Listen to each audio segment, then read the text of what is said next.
खबर उत्तर प्रदेश बलिया से।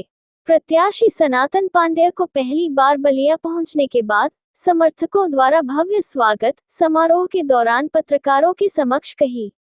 अब खबर विस्तार से। बलिया में इस बार 2024 लोकसभा चुनाव में जनता ने आशीर्वाद दिया तो सर्टिफिकेट कोई नहीं रोक पाएगा, और मेरे साथ वर्ष 2019 की भांति जाती हुई तो मतगणना स्थल के बाहर मेरी या जिलाधिकारी की लाश आएगी।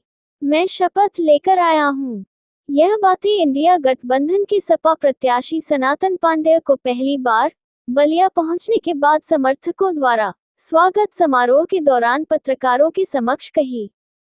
कहा कि एनडीए गठबंधन के बीजेपी प्रत्याशी नीरज शेखर एवं उनके पिता स्वचंद्र शेखर समाजवादी थे। कहा कि मैं पिछली बार चुनाव जीत चुका था, चुनाव आयोग पर विश्वास किया था, हम आपके जीते हुए प्रत्याशी थे।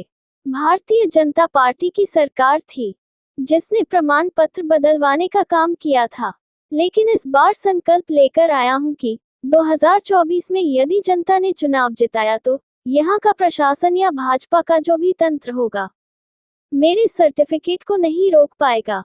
अगर ऐसा किया तो मतगणना स्थल के अंदर से सनातन पांडेय या जिलाधिकारी की लाश बाहर आएगी। दो में एक ही होगा। अगर जनता ने आशीर्वाद नहीं दिया तो लोकतांत्रिक तरीके से सम्मान के साथ हार स्वीकार करते हुए चला जाऊंगा, क्योंकि मैं लोकतंत्र में विश्वास करता हूं। कहा कि पूर्व प्रधानमंत्री चंद्रशेखर जी समाजवादी थे, भारतीय जनता पार्टी के कभी भी नहीं रहे हैं। आपको याद होगा कि जब अटल बिहारी वाजपेयी का बहुमत साबित करने का सवाल था तो पूर्व प्रधानमंत्री चंद्रशेखर ने उस सरकार को गिराने का काम किया था।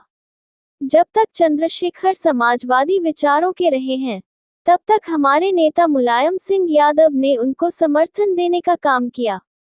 यही नहीं, हमारे नेता ने उनके न रहने पर भी उनके बेटे नीरज शेखर को अपना बेटा मानकर दो बार सांसद बनाने का काम किया। अब वह भारतीय जनता पार्टी से लड़ रहे हैं, समाजवादी पार्टी से नहीं लड़ रहे हैं। अब उनका कुछ भी नहीं बचा है। उत्तर प्रदेश बलिया से सुरेंद्र गुप्ता की रिपोर्ट, न्यूज़ अवीपी से। तरह से लोग को उत्साह उमंग था आपके स्वागत में, क्या कहेंगे उन लोगों के लिए? इस तरह की धूप, जितनी गर्मी थी, इसके अलावा भी काफी भीड़ था आपके स्वागत में, क्या कहेंगे उनके लिए आप?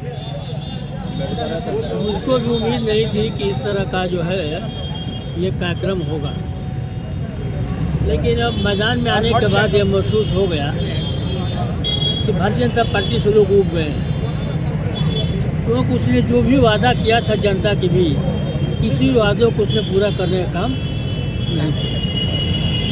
बेरोजगारी के सवाल पर आए थे, बेरोजगारों को रोजगार नहीं दे पाए।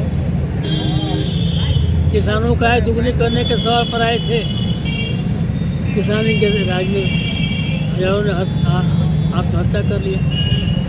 2 चरण का जो चुनाव हुआ है, जो सर्वे आया है कांग्रेस के पक्ष में, क्या कहेंगे?